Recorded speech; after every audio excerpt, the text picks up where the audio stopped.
Good evening 12th भी। अच्छा देखो, अब नया चैप्टर है, एक और चैप्टर है रिवाइज के लिए, विद्युत चुंबकीय प्रेरण। It means electromagnetic induction. सबसे पहले you will learn about magnetic flux कि व्हाट इज फ्लक्स। बच्चों, अगर हमारे पास इस तरह से ए एरिया है, ठीक है, और ये चुंबकीय क्षेत्र इसके परपेंडिकुलर आ रहा है, ठीक है, तो इस एरिया से जितनी चुंबकीय बल रेखाएं इसके परपेंडिकुलर गुजरेंगी, मतलब जैसे 10 बल रेखाएं गुजर रही, ठीक है, तो वो क्या है, चुंबकीय फ्लक्स। फाई बराबर बी ए। मतलब अगर इसका एरिया का क्षेत्रफल कितना है, ए है, तो इसके परपेंडिकुलर गुजरने वाली कुल बल रेखाओं की संख्या को हम क्या कहते हैं, चुंबकीय फ्लक्स। फाई बराबर बी ए। ये तो वो कंडीशन है कि एरिया ऐसा है, इस तरह से चुंबकीय क्षेत्र क्या हो रहा है, उसके परपेंडिकुलर गुजर रहा है। माना बात चुंबकीय क्षेत्र बी परपेंडिकुलर ना निकल के, ऐसे परपेंडिकुलर ना निकल के कैसे निकल रहा है, थीटा कोण पे निकल रहा है। अब थीटा कोण देखो कैसा है, माना ये क्षेत्रफल ए है, ठीक है, इसके परपेंडिकुलर डाल दिया, उसके परपेंडिकुलर से चुंबकीय क्षेत्र ऐसे जा रहा है थीटा कोण बनाते हुए बी, ठीक है, तो फ्लक्स क्या हो जाएगा, चुंबकीय फ्लक्स बराबर बी ए कॉस थीटा। ठीक है, कि अगर ये क्षेत्रफल ए है तो इसके परपेंडिकुलर जितनी बल रेखाएं गुजरेंगी, जितनी संख्या होगी उनकी, उसको हम कहेंगे चुंबकीय फ्लक्स। 10 गुजरेंगी तो चुंबकीय फ्लक्स कितना होगा, 10। लेकिन अगर चुंबकीय क्षेत्र क्या है, इस एरिया के परपेंडिकुलर ना होके इस एरिया पे अगर हम परपेंडिकुलर डालते हैं, उससे थीटा कोण बनाता है चुंबकीय क्षेत्र, तो इससे गुजरने वाला फ्लक्स कितना होगा, बी ए कॉस थीटा। ठीक है, अब यहां से चुंबकीय क्षेत्र का एक और मात्रक आ जाता है, बी बराबर फाई अपॉन ए। तो B equal to phi upon a. Phi क्या है, फ्लक्स, इसका मात्रक होता है वेबर, और ये ए क्या है, क्षेत्रफल, इसका मात्रक मीटर स्क्वायर। तो चुंबकीय क्षेत्र का एक और मात्रक हो गया बच्चे, वेबर पर मीटर स्क्वायर। ठीक है, इसकी मान निकाल दोगे तुम। अब देखो क्या है, विद्युत चुंबकीय प्रेरण, बहुत इंपॉर्टेंट है ये, विद्युत चुंबकीय प्रेरण। It means electromagnetic induction. सबसे पहले उन्होंने प्रयोग करके देखा कि अगर हमारे पास ऐसे कुंडली है, तुमने देखा होगा किसी भी तार में अगर हम इलेक्ट्रिक करंट पास करते हैं तो आसपास की चीजों को चिपकाने लगती है। इसका मतलब उसके आसपास का क्षेत्र एक चुंबकीय क्षेत्र की तरह व्यवहार करने लगता है। अब यहाँ पे देखो हमारे पास ये कॉइल है, कुंडली है, माना बात ये एमीटर है, ठीक है, यहाँ पे धारा प्रवाहित करते हैं, इसमें करंट बह रही है, इसमें आई। अब उन्होंने क्या देखा कि एक चुंबक, एक कुंडली और एक चुंबक के बीच में गति कराई। ये कुंडली है, चुंबक का एन और एस ध्रुव होता है। जब वो एन पोल को इधर को ले गए तो उन्होंने देखा धारा, करंट इधर को बही। अब दूसरी कंडीशन उन्होंने क्या करी, ये कुंडली है और अब एस पोल को ले गई, ठीक है, तो जो एन पोल को इसके पास लाए थे इधर को बही, तो एन पोल या एनी पोल को इससे दूर ले गए तो ठीक इसके ऑपोजिट डायरेक्शन में धारा बही। समझ रहे हो कि ये कुंडली है, इसमें करंट बह रही है, कॉइल है, इसमें हम ये एक चुंबक का, मैग्नेट का एन पोल लाए। जब ऐसे करके लाए तो करंट ऐसे बही बच्चों।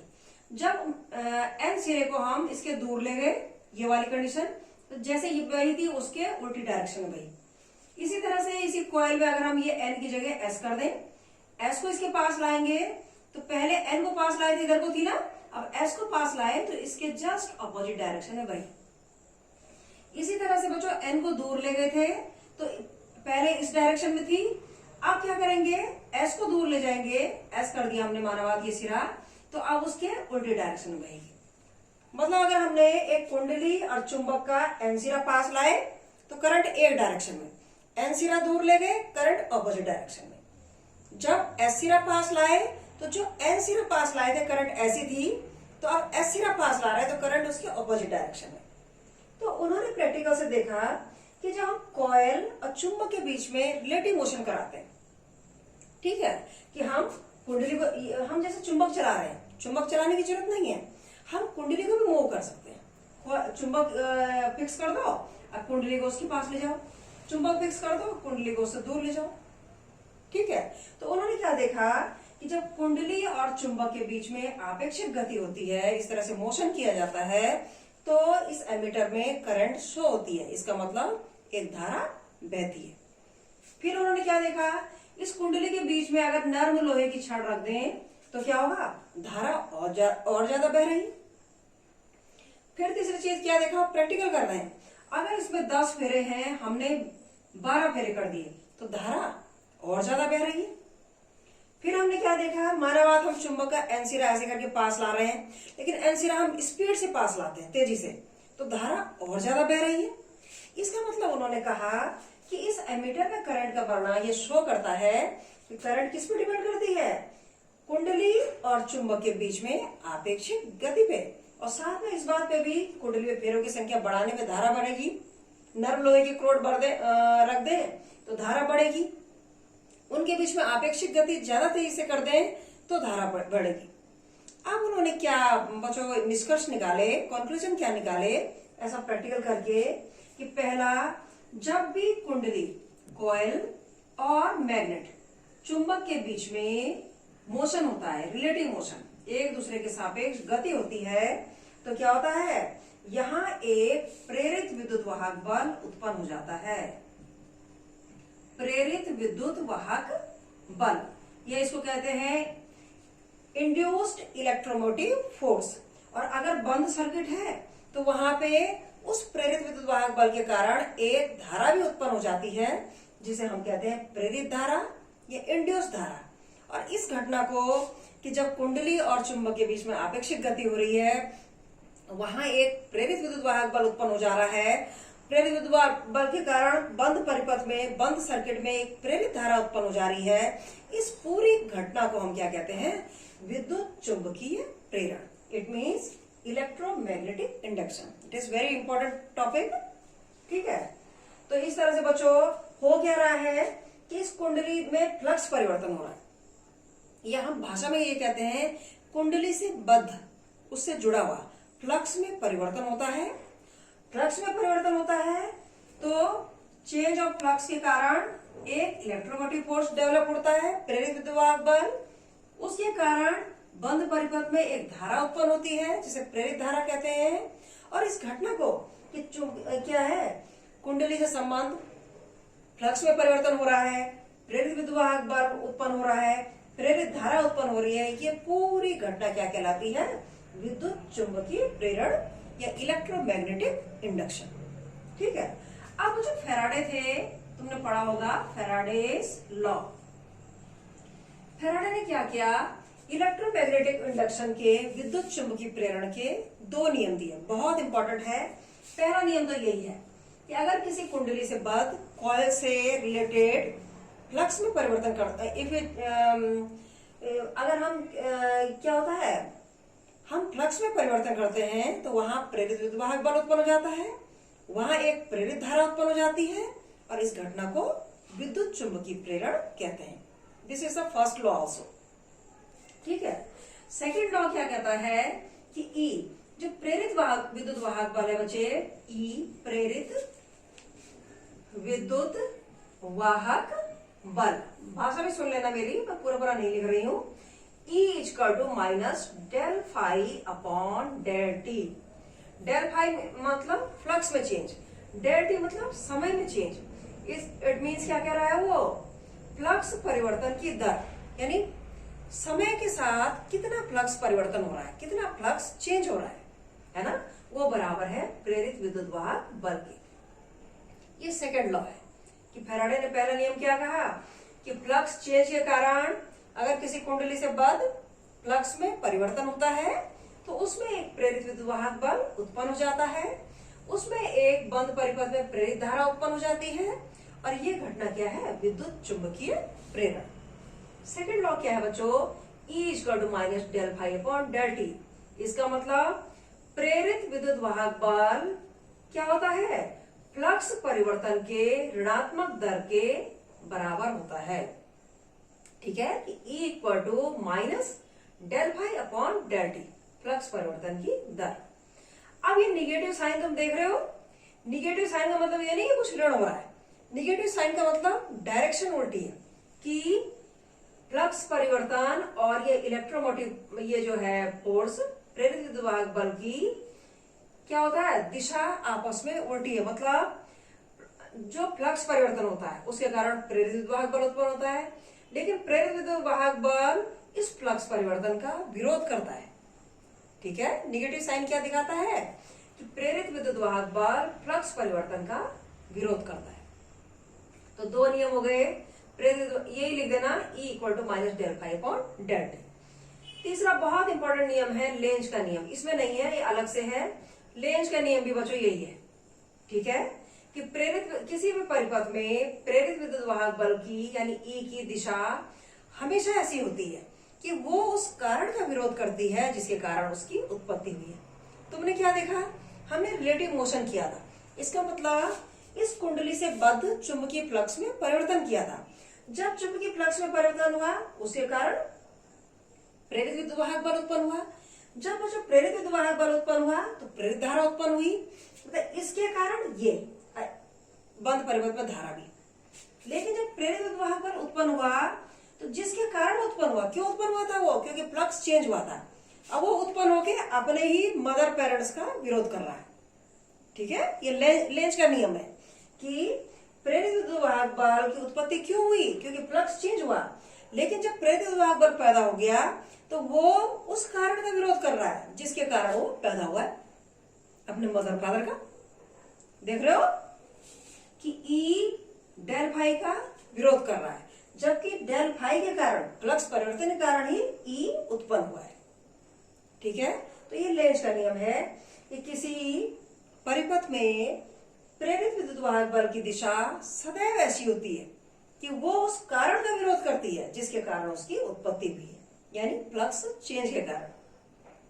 ठीक है, कि फ्लक्स चेंज के कारण ई हुआ और ई फ्लक्स चेंज का विरोध कर रहा है, इसको क्या कहते हैं, लेंज का नियम।